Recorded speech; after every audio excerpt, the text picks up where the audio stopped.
Hello, welcome to the Wrestling Show. I'm Doc Allen. Today I'll be covering the December 29th, 2021 edition of AEW Dynamite. This was the New Year's Smash special, and it was live from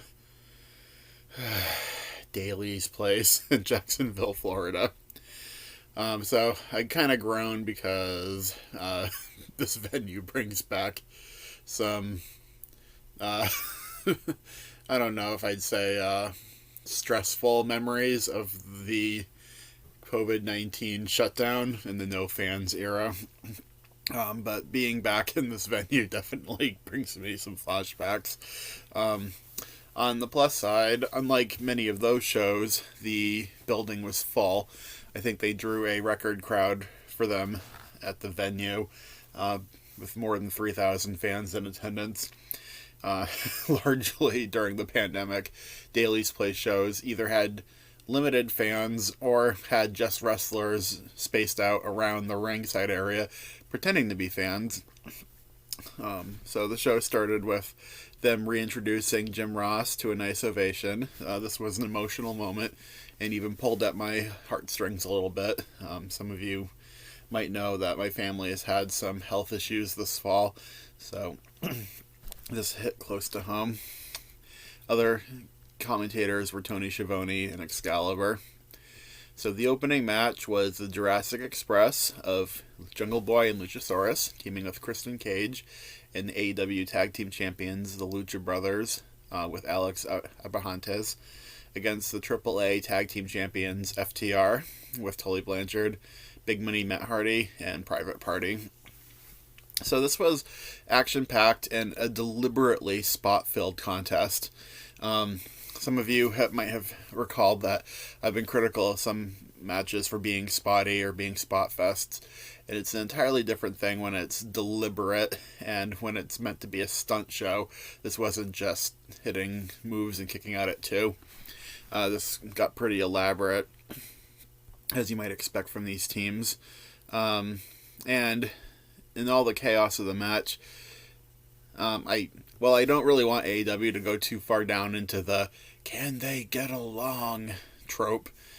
One of the things that was sprinkled in the narrative here was that the Lucha Brothers were struggling to get along with Christian Cage and the Jurassic Express. And this plays into the fact that Jurassic Express are ranked very high in the tag team rankings. So, towards the end of the match, they started making blind tags and being annoyed with each other for doing so. So Luchasaurus had the final hot tag of the match that kind of went, it was spectacular. It was kind of wasted on the fact that his partners couldn't get along. And unfortunately, there were some dives to outside that the cameras missed, or almost missed, that really blew there's not really it's an outdoor venue. I'd say it blew the roof off the amphitheater, which it certainly could have. A replay showed that one of the high spots that was missed was Rey Fenix doing his tightrope walk into a high crossbody to outside, and it sure did look spectacular on the replay. But again, Christian tagged himself in. This led to dissension with Penta, and it also led to their downfall as FDR hit Christian with the big rig to pin him at 12 minutes and 2 seconds. So that finish does two good things. It gives some heat between the rivalry between Lucha Brothers and Jurassic Express, because you need to believe they'll meet for the belts at some point soon. And it also, by giving FTR the pinfall, gives them an argument for another title shot themselves.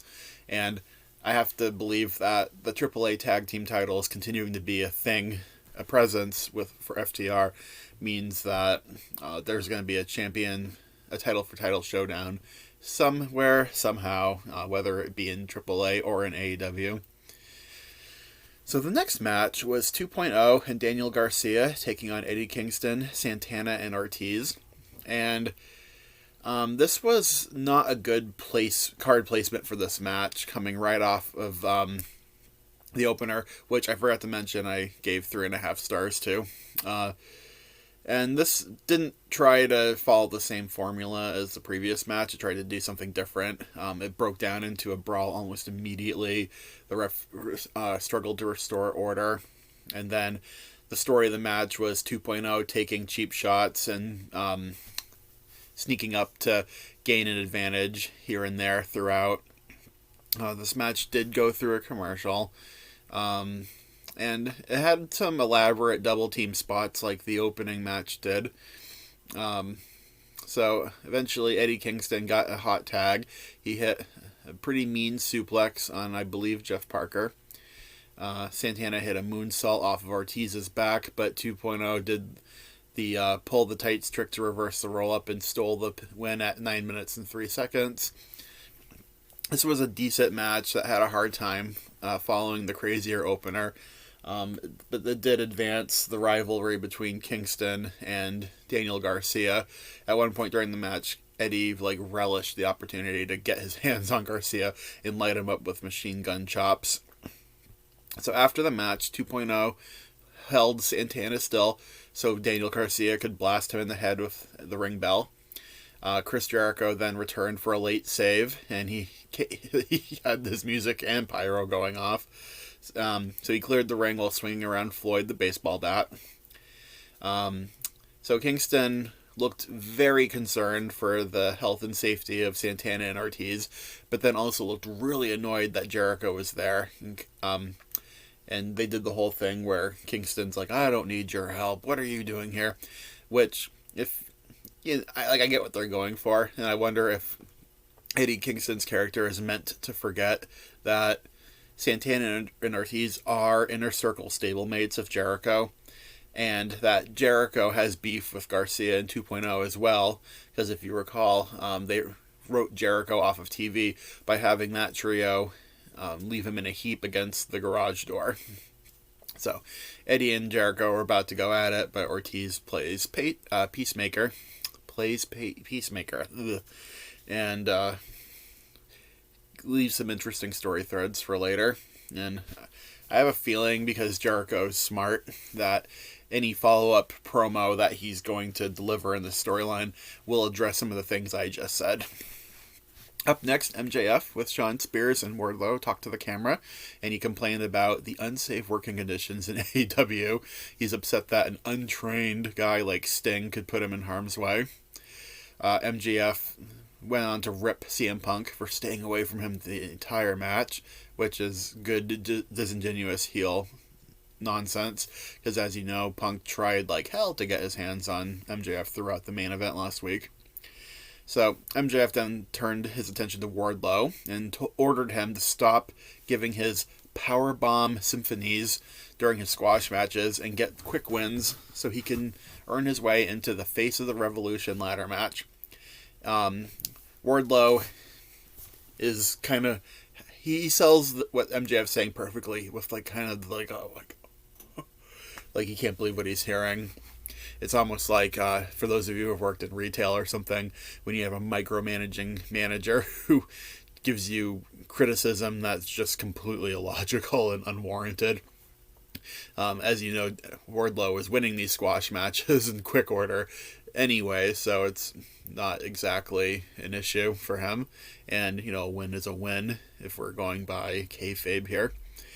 So MJF brings in Mark Sterling to explain that Wardlow has to legally relinquish his TNT title shot to MJF should he win the Face of the Revolution ladder match. And that's about a wrap. So, two things about this segment. I'm going to start by saying that as far as everything with MJF and how he's treating Wardlow, this plays out brilliantly when we get to the Wardlow match in a few minutes.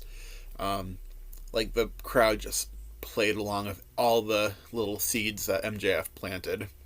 Like the don't do your symphony of power bombs, get the quick win. And, of course, putting Wardlow in a sympathetic spot where he's got to relinquish his accomplishments to MJF.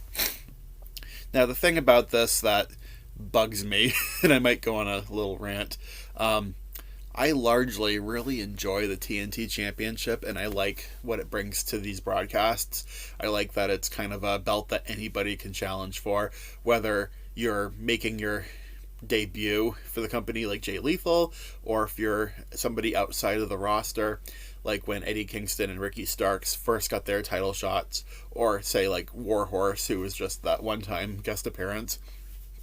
And I like that they can main event shows with the TNT title. I mean, it's a really great asset to the company. Now, with all that said, why on earth, if you're an AEW competitor, would you want to compete in a multi-man ladder match to get a shot at a title that anybody can challenge for? This bugged me when they did it at Revolution last year, and I made all these same complaints then. But I kind of thought, like, oh, maybe it's a one-time thing. The pandemic was going on. There was I kind of remember that period of time as being a very stressful period. So maybe I was willing to give Tony Khan and company a pass for that hiccup. But now they're doing it again. So it's deliberate, and I don't really understand why. I can see that in their minds, they might think of this ladder match as kind of like an annual, like something way to elevate talent, like say how the King of the Ring tournament used to be used. You know, the winner gets the brass ring, which is also an amusing cheap shot at good old WWE. But like, so Scorpio Sky won this last year, right? And he didn't really get elevated. He had a pretty routine title match, lost, and moved on to teaming with Ethan Page. So that wasn't really a inspirational start to this concept. And I gotta say, I was hoping it would not be brought back. I'm also totally over these multi-man ladder matches, and they're hard to pull off, and I think they're dangerous, and I think I think the benefits of doing them now outweigh the risks. I mean, the risks outweigh the benefits. So, I mean, and the other thing too is, like, if Wardlow did want a shot at the TNT title, you'd think he could just do what everybody else in this company does and interrupt an interview with the champion and demand one. So this is a weak link in AEW's otherwise mostly strong creative process. So meanwhile, Christian Cage yells at Lucha Brothers for costing them the match, and he demands that they give Jurassic Express their shot. Alex Abrahantes calls them bad partners and tells them that if Jungle Boy is the future, he should stop living in the past.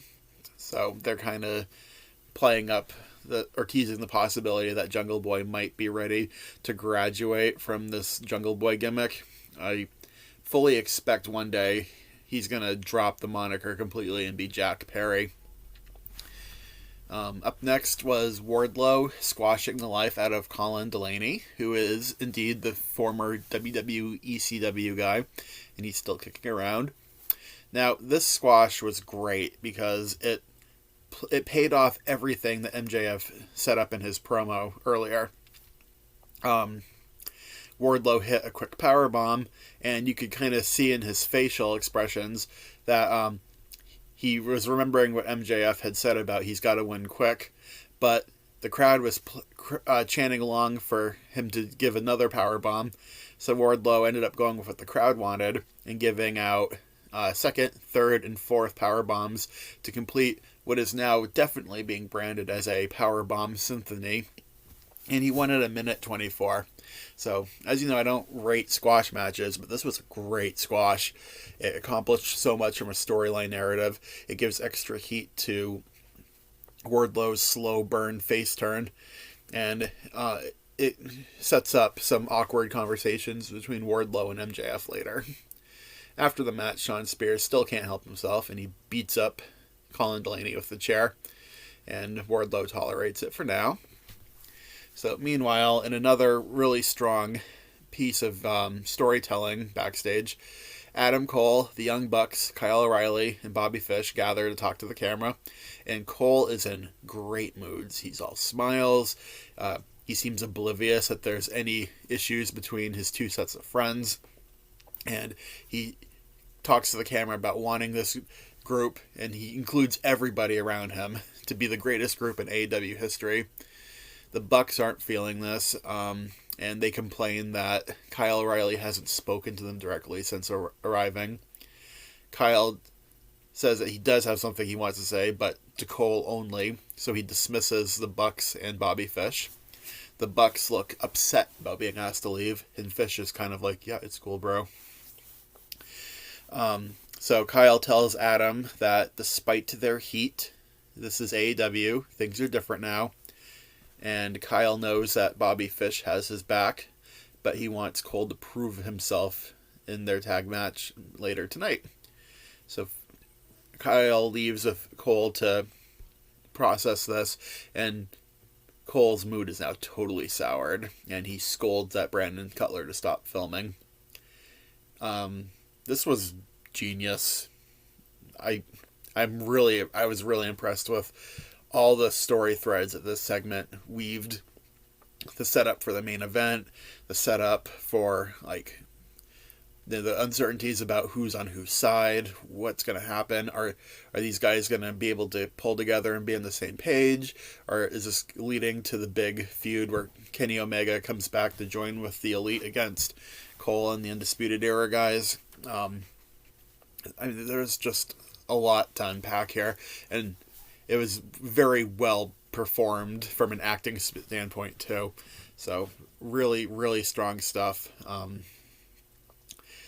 And I also have to say I like that they're not ignoring the NXT history of these guys. And I know that some people on Twitter are throwing a tantrum about this, and how this like proves a certain point about how AEW copies WWE or can't do anything without WWE. But I think I think by not ignoring the history these guys have together, I think ignoring it would be insulting our intelligence more. So this is kind of AEW trusting that their audience can keep up with them, and I'm always in favor of that. So, at this point in the show, I would say, too, that I have no idea why they didn't flip it so that the MJF and Wardlow stuff happened before the six-man tag with Eddie Kingston and 2.0. I think spacing that out would have kept the show flowing a little better and would have also given us the break between multi-man tag matches. Up next, we had Dan Lambert and the Men of the Year in the ring to entertain us. Dan says he's a fan of old school wrestling, so it makes him sad to see Arn Anderson sucking up to Cody Rhodes. He says that Arn used to be a horseman, but now he's just a whore. Which brings his attention to Brandy Rhodes, who might be the first Brandy that he's ever known who wasn't a stripper. Then they make a dig that she isn't currently a stripper, therefore insinuating that she once was. Ethan Page scoffs at Brandy's assertions that she's a wrestler. Lambert goes on to make fun of Cody for putting a Transformers logo on his neck, which is a tattoo that's so stupid that even Mike Tyson would hate it. And I've been critical of this storyline in the past, but that line was funny. I had to chuckle. So Brandy Rhodes interrupts, bringing back her classic, "Who the hell told you this was open, Mike Knight" line. And she calls Lambert a less talented version of Paul Heyman. Lambert says he'd rather be compared to Jim Cornette. And it's like, yes, Dan, we know. You hammered that in without saying it out loud very well up until this point. Brandy wants to know when was the last time that Lambert got beaten up by a woman and didn't have to pay for it. And the crowd liked that one, even though they've been kind of, hating her just as much as they hate Lambert up until this point. Lambert reminds her that he has a black belt in Brazilian Jiu-Jitsu and suggests that the people watching want to slap her, which is a rough line, and that he might have that privilege. Brandy says something to the extent of, you might be a black belt, but I'm a black expletive removed. And she's ready to fight him. And things get a little chaotic. Somebody on commentary makes a dig right now about the bad booking, but come on, this was like a train wreck, like in the best kind of way, because it, I don't know, kept getting big laughs out of me. Dustin Rhodes came in to restore some sanity, but the Men of the Year cheap shot Dustin and leave him down and out selling a head injury. So this was a fun round of slinging mud at each other, and I don't know. I mean, effectively, this is a heel versus heel situation with Cody and Brandy aligned against Dan Lambert and Men of the Year. But I'll let it play out, see where it goes. Up next, we had the TBS Championship Tournament semifinals with Jade Cargill with Smart Mark Sterling versus Thunder Rosa.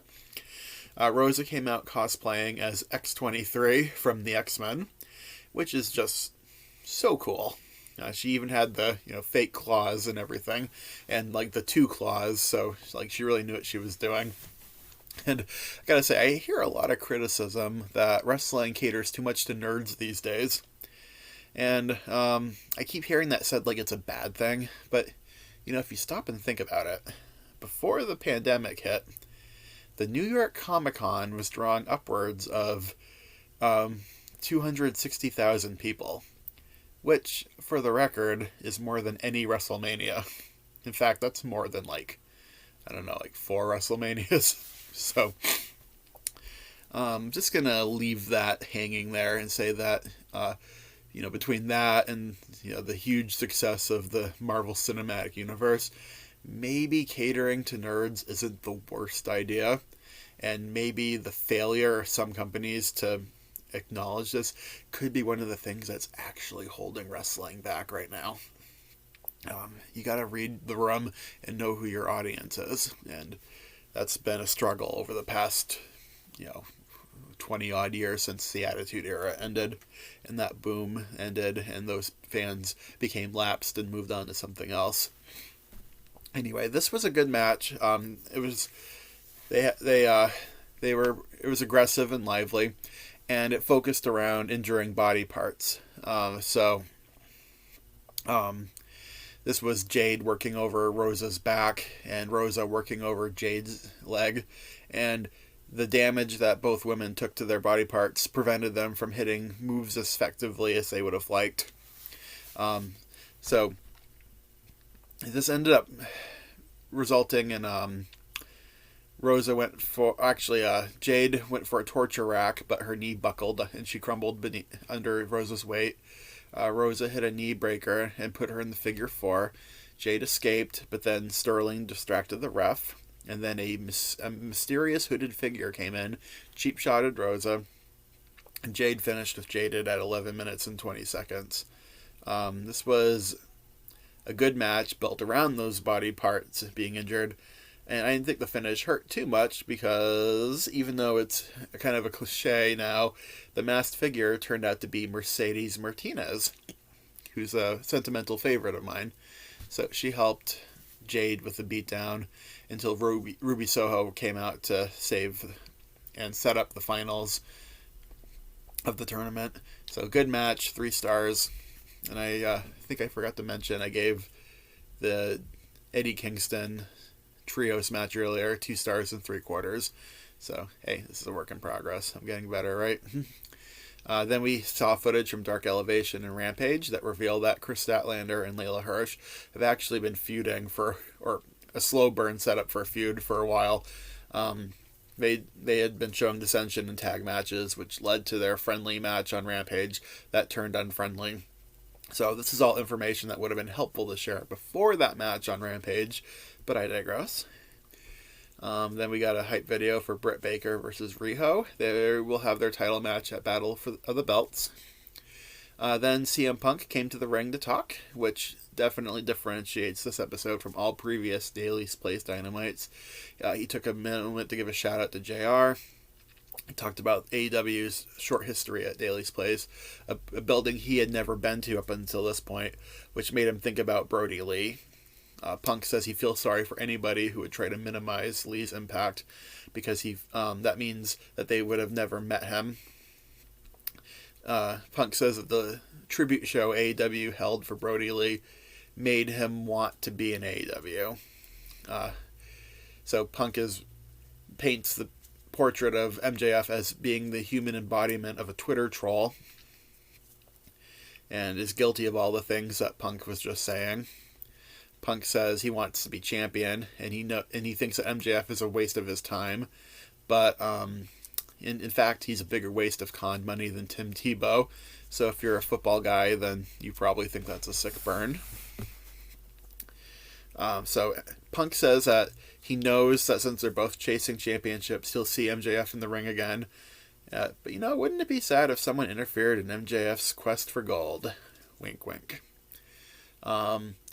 The way that Punk ended this makes me think that MJF did get hurt when he landed on his head last week, and they're going to be stalling for time to keep...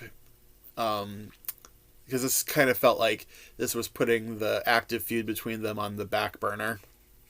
So Punk's got his quest for gold now, and we might be seeing more of like Wardlow being used as a proxy for MJF coming up.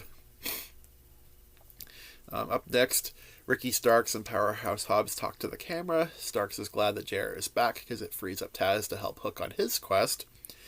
Stark says that Dante Martin screwed up his chances for success by swerving on Team Taz.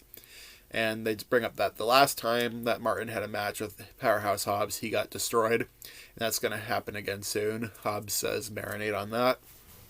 Just quick, simple, straightforward stuff. Up next, Sammy Guevara comes out to bring back his cue cards gimmick during the commercial break. And I kind of skipped this because I was strapped for time. I think the bottom line was he puts men of the year on notice. Then we had a hype video for Serena Deeb versus Hikaru Shida. And Shida will not back down from Deeb. This feud continues. Then Tony Schiavone hosted Brian Pillman Jr. in the ring about the Malachi Black situation. Pillman gets fired up because of what Black did to Griff Garrison. Pillman says that his memory of that night is a little fuzzy because of the black mass he took. Pillman goes on to say that he never knew his father, but he did learn from him that you only get one life, and he will not give his to Malachi Black. The lights go out, Black appears on the stage, and then disappears just as quickly as he came. So, this sets up a match between Pillman and Black for later, and this is good setup. It's nice that you can have a feud where it's not just two guys wrestling each other all the time. There's some variety in how these matches are being set up. Up next, the Acclaim talk to the camera about facing Darby Allin on Rampage. Bowens cannot wait to kick Darby Allin's My Chemical Romance ass all over Daly's Place. Sting and Darby Allin then talk to the camera for their rebuttal. Sting can't believe how casually some of the younger guys in the roster talk about their main event opportunities. Darby says it doesn't matter to him if he's in the open or in the main event. He's going to give it his all, and he's ready for Bowens. Short and sweet.